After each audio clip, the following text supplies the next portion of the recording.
Okay, we're live. Welcome everyone to Stanford Law School and our program today. My name is Mike Callahan. I'm the Executive Director of the Rock Center for Corporate Governance, and we are delighted to be co-sponsoring this program today with the Stanford Center for Racial Justice and the Stanford Black Law Students Association. Before I introduce our speakers, just a couple of housekeeping items. First, this session is being recorded, as you were just notified. And second, for Q&A, when we get to that portion of the program, please use the Q&A function at the bottom of your Zoom screen. And now I'd like to introduce our two speakers. First, Barry Lawson Williams is the founder and retired managing general partner of Williams Pacific Ventures. He also recently retired from the board of Jacobs Inc., the last of his 14 major public company boards, which included Sallie Mae, R.H. Donnelly, Kaiser Permanente, Northwestern Mutual, PG&E Corp., Sutter Health, and several others. After receiving his bachelor's, MBA, and JD from Harvard, Mr. Williams was a management consultant at McKinsey and then managing principal of Bechtel Investments. He has taught entrepreneurship at the Haas Graduate School of Business at Berkeley and been the chairman of California Pacific Hospitals, the African American Experience Fund, and Management Leadership for Tomorrow. Welcome, Barry. Thank you for being with us. Thank you.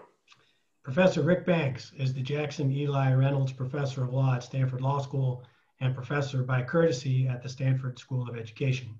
He is also the co-founder and faculty director of the Stanford Center for Racial Justice. A graduate of Stanford and Harvard Law School, Professor Banks has been a member of the Stanford faculty since 1998. Prior to that, he practiced law at O'Melveny and Myers and was a fellow at Harvard Law School. Professor Banks teaches and writes about family law, employment discrimination law, the 14th Amendment, and race and the law. Please join me in welcoming our speakers. And now I will turn the program over to Professor Banks. Rick? Wow, thank you, Mike. I cannot overstate how much of a pleasure this is to be with the Rock Center, and especially Barry, to be with you. I think this is our first time being together virtually as it is for a presentation. So thank you for taking time out of your busy schedule to do this. So our focus today is your study of the experiences of Black corporate directors. These are African Americans who've sat on public company boards, and you have a great sense of the past and where we've come from, and also some ideas perhaps about where we're going or where we need to go. But before we delve too much into that, let me just start with you personally. How did you find your way to this particular project? You put a lot of hours into it. What led you to focus on this question of Black corporate directors? I actually started 5 years ago when Russell Reynolds produced a report that said 75% of the Fortune 100 companies had a Black director. I did not believe that to be true for the Bay Area. So I took that number and just started getting proxy statements and looking at pictures and looked at the top 50 companies in the Bay Area. And then I added in some more tech companies. And instead of 75%, that number was 24% for the Bay Area. And as you kept putting in technology companies, the number kept dropping. So what I did with that study was I gathered up all the names of people I knew who had served on boards who were located on the West Coast. They didn't necessarily serve on Fortune 100 companies. They didn't necessarily serve on the boards of companies in the Bay Area. But I took that on a roadshow and I talked to CEOs, heads of non-government, search firms, and what have you. And I said, why is it that the Bay Area has the reverse number in terms of participation? And supply is not the issue, because here's a bunch of people. I had about 32, I think, was the number of either people were on boards or they were CEOs of major companies on their own right, and therefore naturally board candidates, and had that discussion. So that was 5 years ago. Fast forward, over the last 5 years, I've retired from the last 5 of my boards, ending up with Jacobs. And I participate in a networking group called the Black Directors Conference. We meet every year in Southern California. And I kept noticing each year, some of my friends were no longer attending because they retired, termed out, or what have you. And I said, we're going to lose their stories, their wisdom. So actually it was last year that I spent a year interviewing people. You know how these projects go. My initial thought was to interview 15 or 20 friends, but I so much enjoyed their stories that I wound up interviewing 50 people. And that gave me a better sample size. That also gave me a good diversity of gender, industry, and geography. And I converted that into what I call the time capsule project. Mm-hmm. The only aspect of that for which the time capsule refers to is I've said I'm going to put the actual interviews into a time capsule and not disclose those, but open them for research 3 or 4 or 5 years down the road, because people got very specific about companies and people and what have you. So the report is a summation of what came out of that. And I hope to do another round because— Okay, so let me ask you, so when do we reach the time when the time capsule can be opened? Are we near that time now? No, last year was the first year, but I would have to ask the people. But I bet if I asked the people, and I know because several asked me, they'd be willing to open up the time capsule sooner. Okay, so are there particular stories you can share with us or experiences that were related to you that you thought were particularly telling or interesting? Well, I have a whole bunch of findings in the report, but I sort of grouped them into 5 findings. Okay. So the first are related, and that is most people, when reflecting on their trajectory into board service, thought it was the most important aspect was relationships. It was relationship driven. Mm-hmm. So skill set, of course, you can't get around that. You had to have the skill set. But it was interesting that many did not use search firms or didn't have the use of search firms. And many thought race wasn't the predominant issue. Race can't escape it. It was important. But people didn't get on the board just because of race. They had to have the skill set and they had to have the relationships. And that came loud and clear. Not only did people in the study say that was their experience, but they, in projecting what the next 5 years is going to look like, they said the whole board issue is going to continue to be relationship driven, where you have to have the skill set to get into the ball game. Okay, let me ask you a question there, because you mentioned earlier, we're going to come back, I want to hear the rest of the findings, but you mentioned earlier that the numbers were very different nationally versus Silicon Valley, and that the Black board representation was much less in Silicon Valley or in the Bay Area. Is the relationships piece, is that part of the explanation for that, or what? Well, I think in part, because when I talked to the CEOs that I talked to, and of course I didn't get around to all of them, I didn't have access. You know, people generally, when they look for a new board member, went around the table in the boardroom and said, who do you know? And that largely constituted the list. And since a lot of those people were in fact white males, their friends were not my friends. So we didn't get on the list. The lists were good, but they weren't as complete as they should be. Where the numbers dramatically get impacted in the Bay Area is that I believe, and I think it's lessening, that technology companies were more focused on getting people with specific domain knowledge, and we're overlooking, I think, all the skills that you need to make a board effective. And I think they've learned that lesson and are becoming more open. They're not all the way there yet, but they're more open. Okay, we're going to talk about that. Okay. So relationships was your first finding. You said you had 5 findings. Well, relationships and the limited use of search firms. Mm-hmm. So people have to understand that there are 2 avenues that you have to utilize to get on boards. One is search firm, and the other is developing the relationships to go directly. The third finding was that it's very interesting, and I have to word this carefully.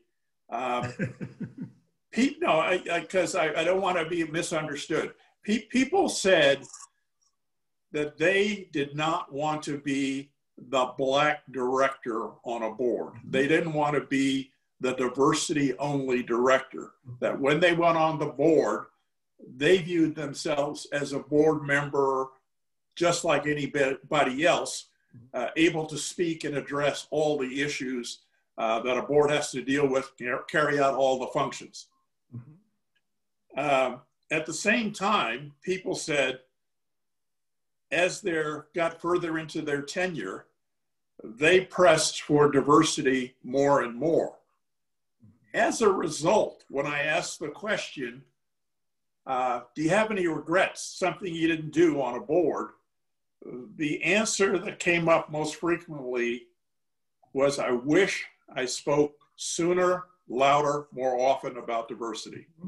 So that's not to say they didn't, but they wish they had spoken sooner, more often, louder. So that was the third finding. Okay. I'd say the fourth finding was that a lot of those directors felt that they wish they had access to a broader group of companies, opportunities than they were afforded. So they didn't think they got a fair share in being looked at for the portfolio companies of venture and capital and private equity companies. They also thought the established technology companies, they didn't get a shot. And interesting enough, they mentioned some consumer companies where you'd think that those companies would have a board very reflective of their customers and markets. But that was not true across the board. So I think those were the major findings. Okay, that's great. And what what you also mentioned in this work and in other conversations, that you found that African-American directors are more likely to be, as you put it, recycled. And that there's a group who serves on a lot of boards, but that companies are less likely to bring in people who don't have previous experience on a board. Can I mention one thing? Because I said 5 things and I didn't mention the last one, which is very important, and I'll directly answer your question. Okay. And that is the 5th finding was, when I asked people for their 5-year perspective, and now I'm asking them in 2019, those Black directors were not optimistic that the percentage numbers for Black representation would significantly increase. In fact, they thought we'd have to work hard just to maintain those numbers and they might decline. Now, the reason I wanted to get that point in, because it directly relates to your question. Remember I said more than half of board seats during the tenure that I was talking about with people came about without search firms and based on relationships. Mm-hmm. And it was true also for anybody, black, white, brown, or what have you, it's easier to get on your second board if you're already on a board. So what happened is people got lazy. They went to people who were already on boards when they felt they wanted a board member, and therefore you got people like me who were on 5, 6 boards at a time. I couldn't do that now with the demands of boards today, but I think I was on 6 boards at one time. That is amazing. That is amazing. Yeah. And so therefore, that also creates a problem because when people like me retire, it's not replacing me on one board, it's replacing me on 4 or 5 boards. So if you look at the numbers of that group of 50, a significant amount had served on numerous boards throughout their career and numerous boards, 3 or 4 at one time. Right. So the worry then is that these people won't be replaced. And the question that raises is what do you see in the future? Are boards going to continue to rely primarily on relationships, or do you see the rise of the search firm becoming more central? And whichever of those paths we go down, what does that bode for African-American directors? I want to answer that question pre and post the George Floyd era. So to answer your question, it's going to be both avenues. Because of good corporate governance, I believe search firms are going to play an increasingly large role in search. At the same time, no one is going to get on a board unless they're perceived as a good fit. And we could come back on a discussion of fit. We're going to come Somebody has to know them or somebody has to vouch for them. And so it will be relationship driven, and that will continue to be very important. So I think both avenues. Now, post the George Floyd matters, of course, we have this spotlight on Blacks as well as brown and others on boards. I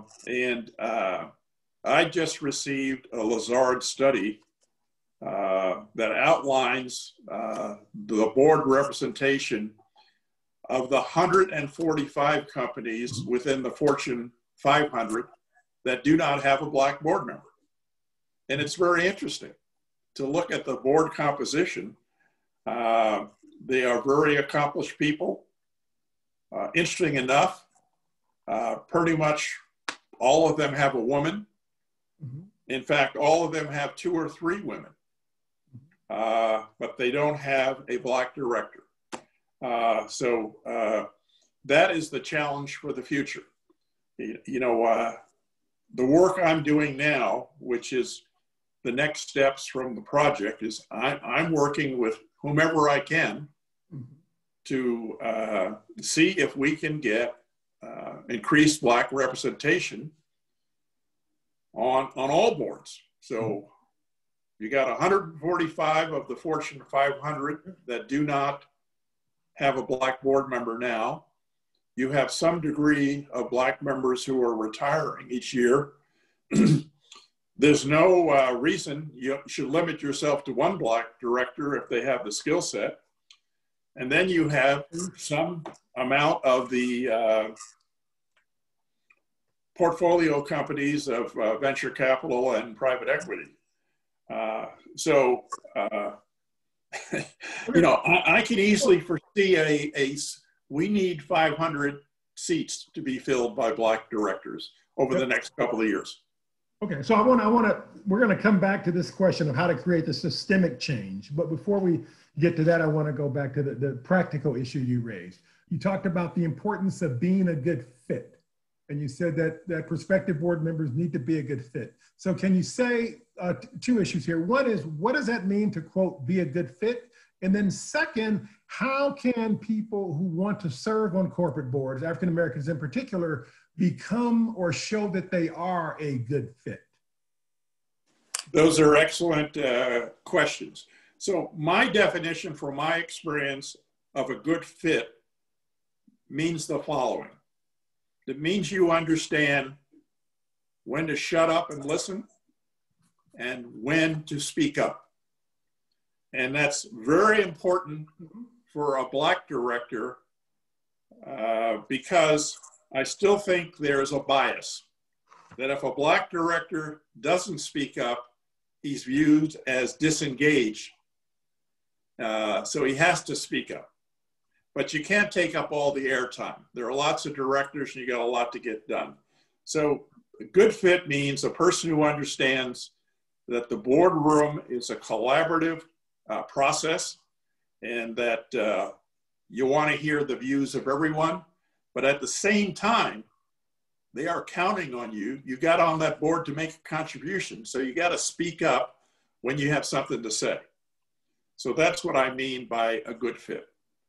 And I think I want to emphasize that I believe every board member over time must make an individual contribution in some area. So they're looking for somebody who could carve out some area and show some leadership.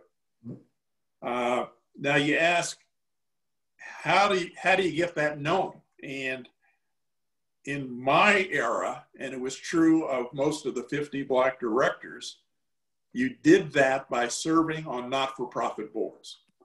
That's where you learned how the boards operate. That's where you learned your basic skills of functioning in a board. And incidentally, that's where you met people who could recommend you for boards. That's going to be a challenge these days.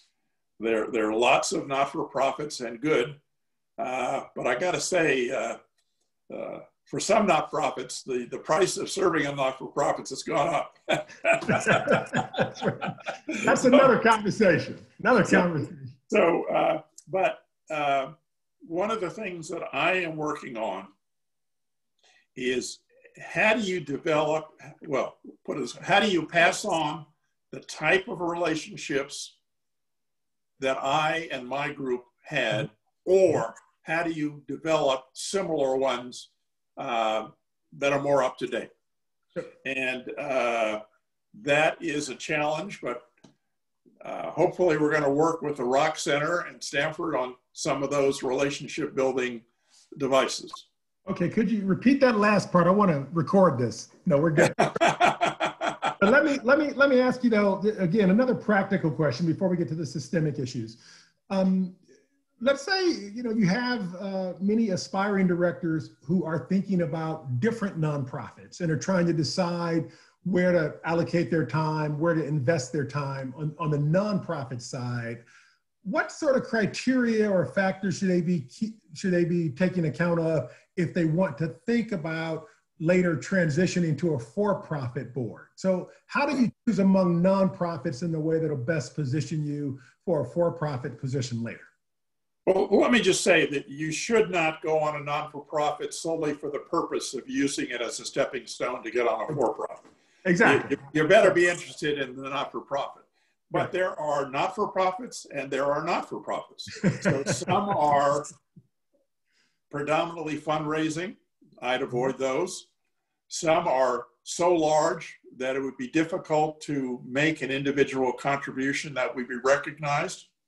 So, and some don't have the kind of people who could advocate for your going on corporate boards. What I've learned from being on not-for-profit boards was it gave me the opportunity to improve my skill set and develop my leadership skills.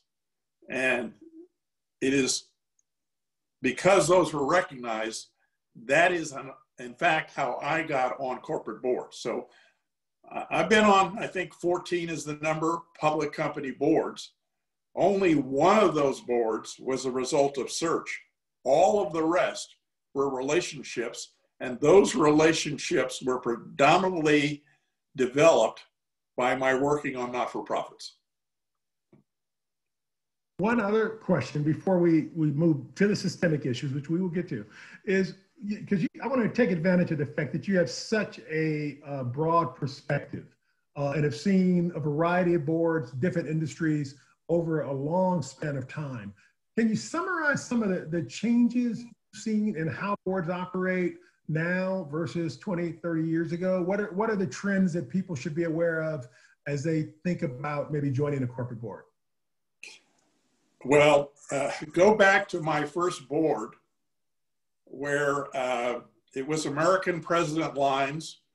I think it was like 1982 or 83. Mm-hmm. And we would have the board meeting in the morning. We didn't have very many committees. It was a CEO-dominated board, so after lunch, people would hurry to get their planes to get back to their own business. And in the afternoon, there was the audit committee. So that's quite a different view of corporate governance and what have you. I think that some of the biggest changes that have occurred is boards have gotten more deeply involved in the oversight issues. And the key one that I always championed is you can never spend enough time on strategy. So if you look at board meetings, there are a bunch of procedural things you have to do. You know, you have to approve the financials, you have to approve the compensation system, what have you. But what's equally or more important is you gotta review the strategy. And my rule is if you don't have confidence in the CEO and senior management, and if you don't agree with most of the strategy, you should get off the board. That's not where you want to be. That's not a good place for you. Mm-hmm. So I think the changes are, I think it's significant more time spent on strategy. I think also significant more time spent on risk management.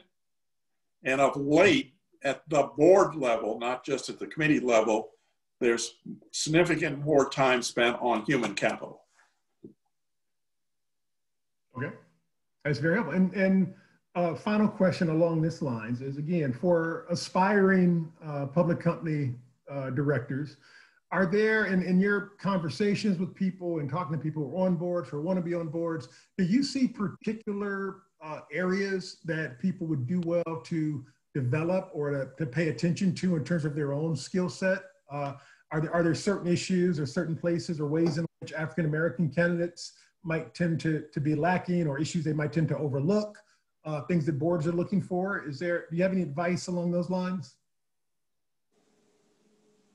Well, I have several things I'd like to emphasize because in my case, I came to a board with certain skill sets. I'm not saying that I didn't have any. However, throughout my board career, I continued to develop additional skill sets. So I came on principally because I understood audit. I was a finance guy. But I got into strategy. I got into international relationships.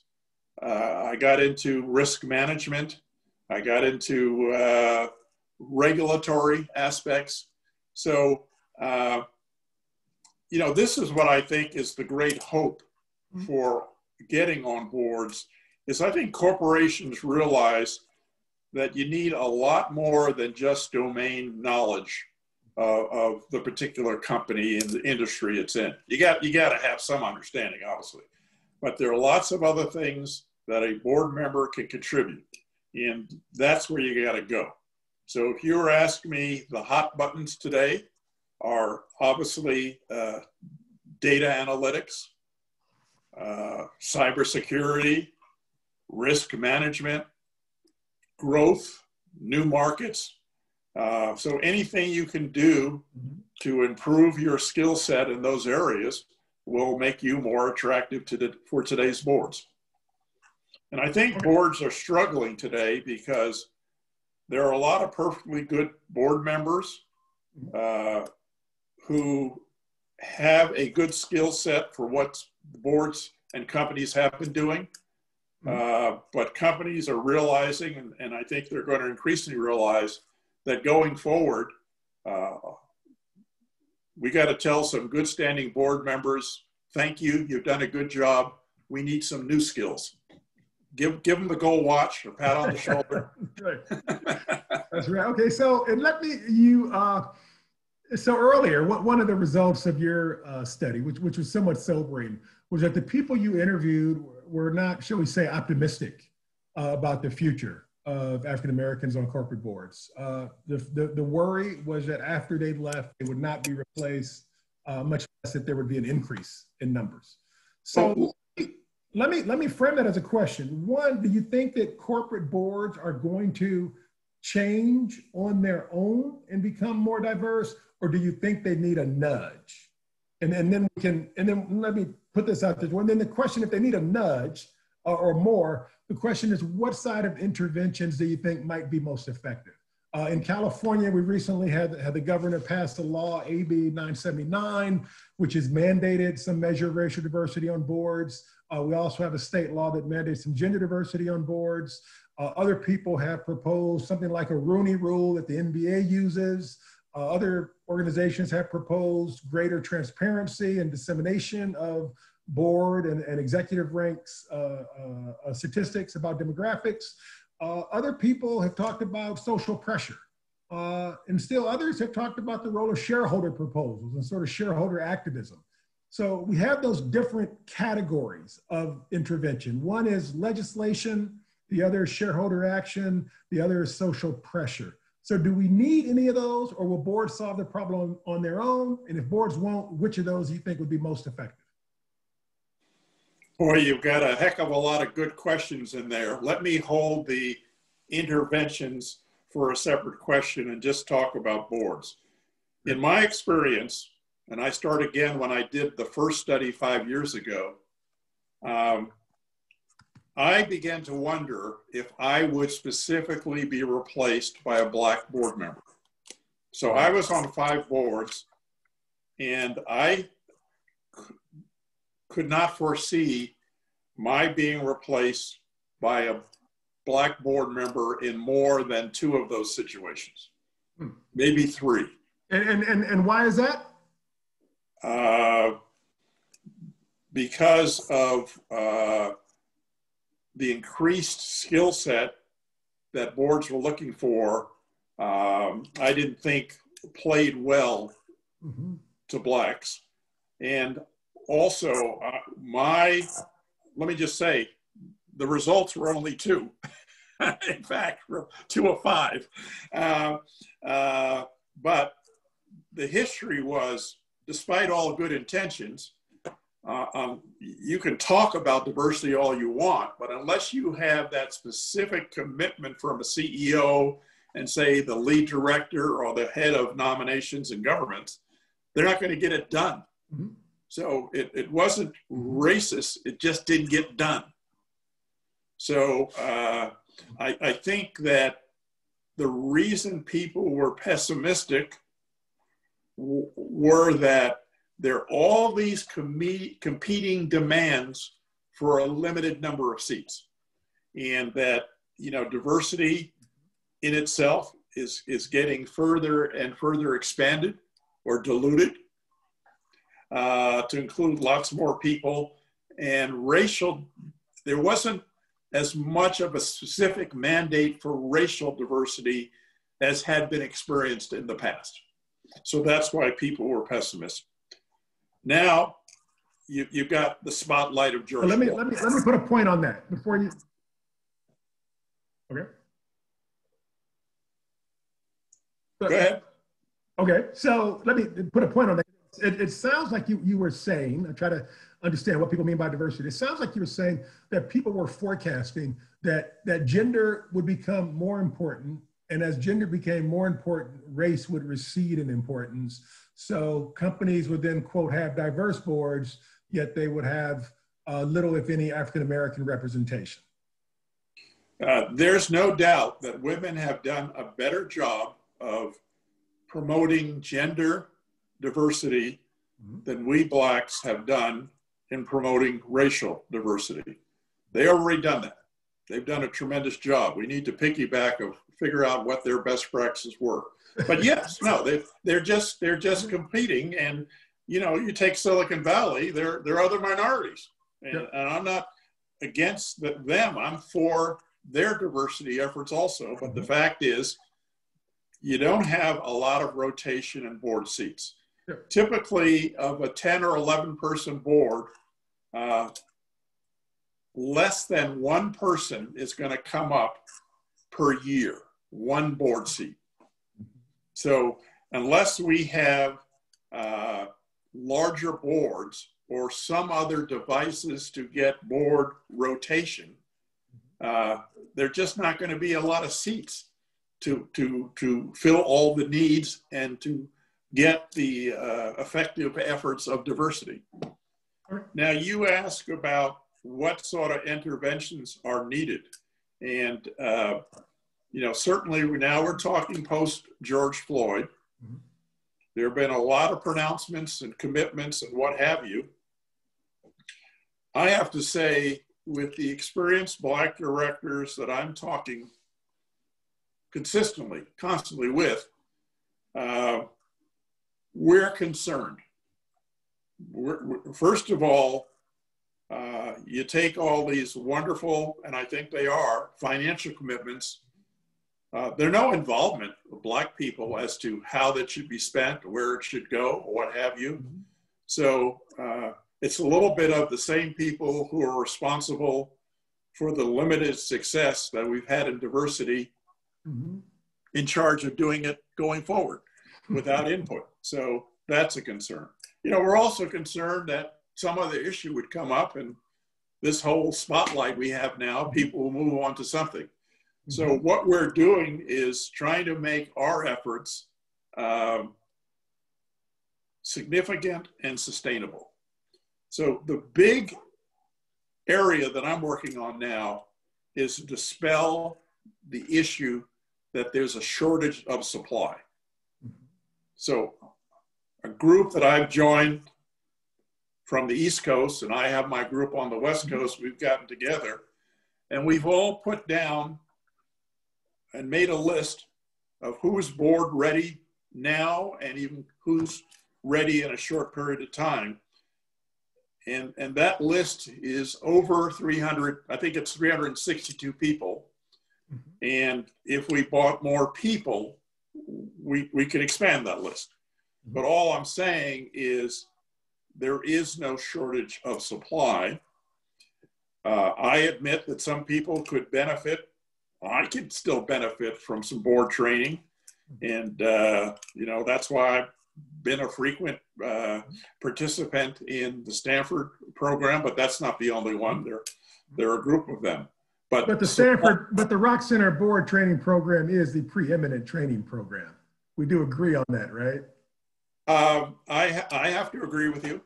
Okay, thank you.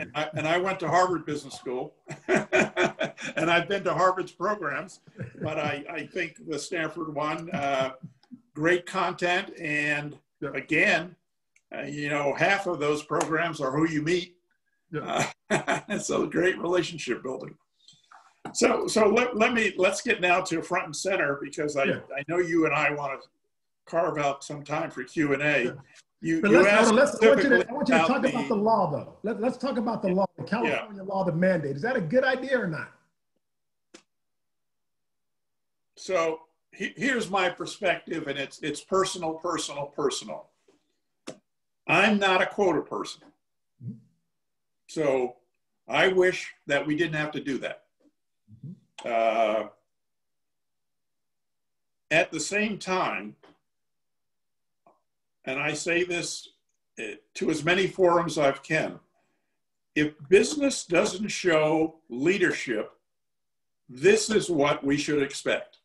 So it's shame on us in business for not getting in front of this issue. And I think there's more to come on issues like that. So do I personally prefer this is the way we're going to go? no, I will embrace it because we didn't do it on our own. And I think we're going to be hearing from a lot more constituencies. And I think in particular, I'm beginning to hear it from the shareholder side. Yep.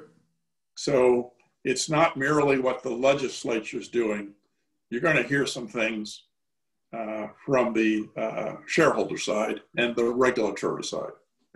And so what do you think? So that's another type of intervention, is a shareholder proposal that can be submitted. Does the board, how would the board regard shareholder proposals about board composition in terms of demographics? Does the board see those proposals as interfering? Do they see them as constructive? Is that likely to produce change? Well, it depends on the proposal, but what I'm talking about is, you know, you've got bodies like Glass Lewis and what have you, and ISI, you know, I wouldn't be surprised if they recommended against certain directors if that board didn't have sufficient diversity. Mm-hmm. So that's what I mean. That's the kind of pressure corporations are going to see unless they get ahead of this. Yep. And how do you earlier mentioned essentially shareholders in the Bay, or companies in the Bay Area, and you know, not just the big Fortune 500 companies, but also tech companies and so forth, that they have less diverse boards sometimes in the Fortune 500 companies nationally. What can we do to help those companies, or to convince them that they should sort of stay ahead of the wave here? Well, I think we have to convince them there's no lack of supply. Yep. I was on a call yesterday. Admittedly, it was a not-for-profit. And they called me because they wanted more diversity on their board. And I came up with a list of 7 candidates, and they said to me, you know, these are not necessarily Black candidates. These people are as qualified or more than any of our other candidates. And I said, that's what we're trying to achieve. So, but I think we have to break down and expose them to this, let them know that lack of supply is not an issue. Okay. The other thing is, I hate to say this, but I think COVID is going to help us. Okay, now you need to explain that. So I'm on a hospital system board. One of our biggest strategic initiatives was to do more visits online. Mm-hmm. There are a lot of doctor visits you don't have to do in person. Some you have to. We had a 5-year plan. With the onset of COVID, we exceeded that 5-year plan in the first month. And now we're trying to figure out which should go back to being in person because they were so effectively handled online. And then we've had all these people at home. Should we house them in one place and incur a lot of real estate costs and what have you? So my point is, COVID has forced this hospital system to think about new business models. And I think all businesses are going to have to do that. And I think people with diverse backgrounds, diverse experiences can help generate ideas about new business models. And business and Silicon Valley is going to understand they need all the help they can on developing new business models. So I'm optimistic.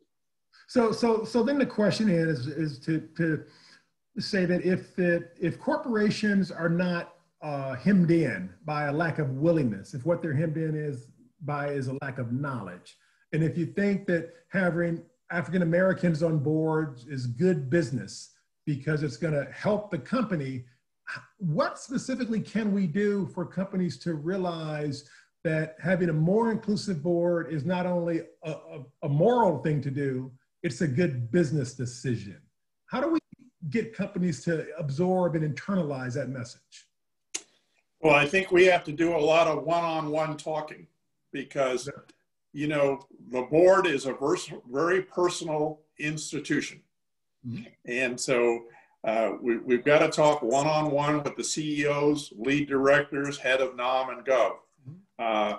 And I have to say, starting 5 years ago, I haven't encountered anybody who said they're against diversity. Now, is diversity their number one priority? No, we got to make them understand that there's a value in having diversity as a top priority. And I think that only comes from having more and more people talk to the people who make those decisions.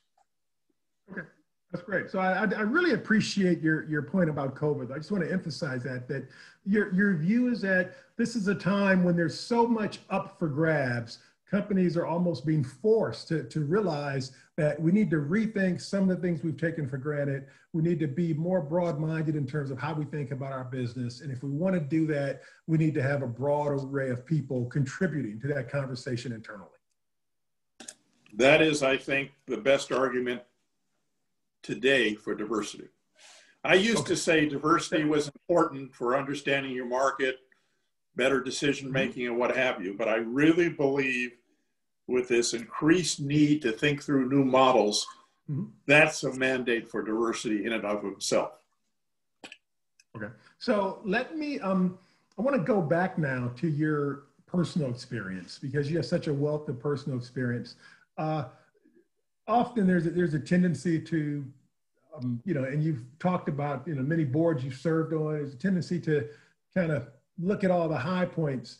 Are there times when you look back that you see particular challenges that you encountered, failures even, if you will?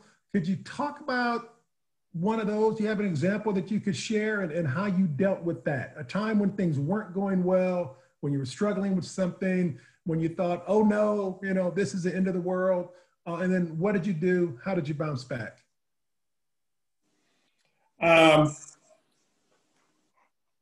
I've had plenty of failures. Okay, well, give us one of the marquee failures. I think the one that I would mention is R.H. Donnelly. R.H. Donnelly used to produce, if anybody's old enough, the Yellow Pages. I do remember it. And I can tell you the Yellow Pages is sort of like the old camera. We had a 70% profit margin on that business.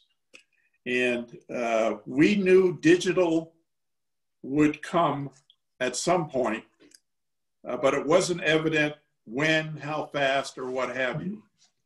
And I was talking with somebody yesterday who said the worst thing you could do is to do a smart thing for too long. Mm-hmm. That'll get you in trouble. And we were doing a smart thing, making lots of money, but we did it too long. Mm-hmm. I am not a digital expert, but I came up with the thought of bundling the product. So you'd get the print, you had to buy the print product and you got in that bundle the digital project. The CEO said, you don't know the business. And that started a not good relationship with me and the CEO. And I should have gotten off the damn board. Either I should have pushed my ideas harder or understood how to get something done by collaborating with other board members, or left the board. So that was an important message. And in fact, a year later, we went bankrupt. And so as a result, I push on my hunches I try to collaborate with other board members. I emphasize a good relationship with the CEO, and those characteristics have dictated my service on the other boards. Okay, that is very helpful. And how do you, one issue you raised there, you talked about having a different strategy than the CEO, and you mentioned earlier that if you're not aligned with the strategy, then maybe you should leave the board. And I'm on a board, full disclosure, where we did have a board member who left because of a different view about strategy. But that seems in tension with this idea of diversity and diverse views on the board. Well, what I'm saying, and I want to make sure I'm clear, I believe it's the role of a board member, especially an experienced board member, to really challenge the corporate strategy. Right. So I'm a firm believer that competitors are not stupid, and that competitors are going to react. So I want to challenge the strategy to make sure we have the best strategy. So I'm not saying that if you have a different point of view or a different idea, you should leave the board. But if you are not listened to, then you're just wasting your time. Because remember, you're in 5 board meetings and you have to leave the building. The management can win that argument any day. What do you, right. So that's a good point. So, because that was really my question, is that you want people to have different views about strategy. So how do you decide when to leave? And you answered that question. So it's not if others disagree with you, it's if others don't listen to you. Exactly. If you feel like others are not listening despite your best efforts, maybe that's not the right board for you. And I have to emphasize to people, boards have 2 businesses. One is the business they conduct in the boardroom, and the other is the business that happens between board meetings. And you better use that time between board meetings to socialize your thoughts and get some others on your side, understand where they're coming, because maybe you changed your mind. And the other thing I said, and this is something I developed over time, I came out of McKinsey. So on the first boards, I did fact checking. I checked every line, every calculation, what have you. Now, I spend more of my time developing 3 issues that I want to bring to the board meeting. And I, in fact, signal them in advance, write them into the management and tell them, I'm going to raise these subjects. I hope you're prepared on them. So that's part of making a contribution and developing a discussion and being heard. That's good. Okay, let me ask, we're running short of time here, but let me give you 1 or 2 more questions here. So you talked about the importance of relationships, and initially you were talking about the importance of relationships to get onto a board, but you also develop relationships with the people on the board after you've joined. So what do you do between meetings, outside of the board meeting, to develop those relationships? How do you go about that? Well, it's different for various people because I wasn't a golfer, so I couldn't do that. But I try to find some activity and hopefully socially. I would invite board members to the theater, let them know my other interests because I was on a theater board. And sometimes I just call and just discuss an issue. That was my How about all of those things, that socialization process is very important between meetings. Okay.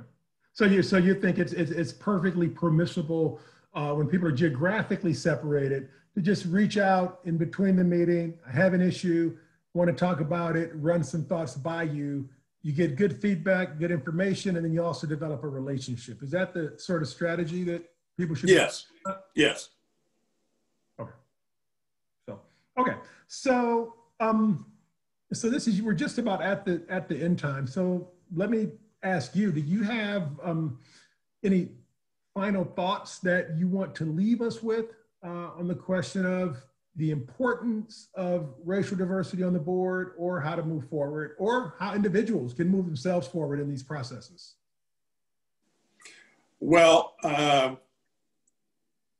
I have a pretty big Rolodex. My friends have a pretty big Rolodex, but we don't have a total knowledge of all the great talent is out there.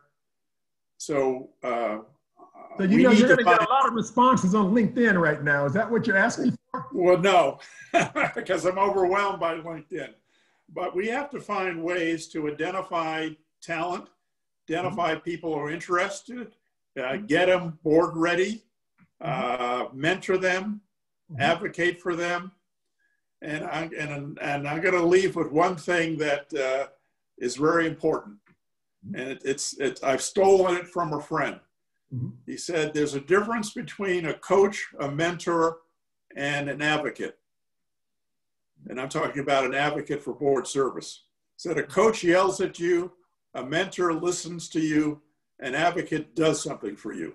So we need to find all of those for aspiring board members, and eventually we need to find advocates, somebody who'll do something, particularly since so much will continue to be relationships driven. But for those who want to be on boards, I have a very simple ABC. One is get a board resume, and I'm talking about a board resume, indicating why you want to be on a board, what skills you would bring, what do you want to accomplish, who your references are, issues like that. That's a one-pager. I got a resume by email, and I printed it out. It was 4 pages long, including the speeches the individual had given. That's not relevant to board service. What I want to know is what are examples of leadership that you have exhibited? Who speaks for you? What do you want to do? Then I think you need to get your resume into somebody who will do something for you, not just take the resume and put it in a file. And there are now, I believe, close to 20 senior Black people in executive search. I wouldn't limit it to them, but that's a good start. And then I would, and I say this all the time, continue your skill building. And this is true, especially for lawyers, because you should not limit yourself to just being a lawyer for board service. You've been exposed to risk management, regulatory affairs, M&A, lots of things that boards do that go beyond being a lawyer, but are part of the everyday life of a lawyer. And I think this is particularly true like in risk management and regulatory affairs. So you need to reinvent yourself a little and build a broader skill set. That is great advice. I'm holding in mind in particular the idea that people need to be conscious of developing mentors, coaches, and advocates, and understanding the different roles that they can play. So thank you. Our time is up, but I deeply appreciate you joining us for this session. I look forward to being able to continue this work along with the Rock Center. And we hope that 5 years from now, we're at a better place than we were 5 years ago. And that I'm sure if we are, we will have your partnership to thank for that. This ends the program today. Thank you all so much. Thank you.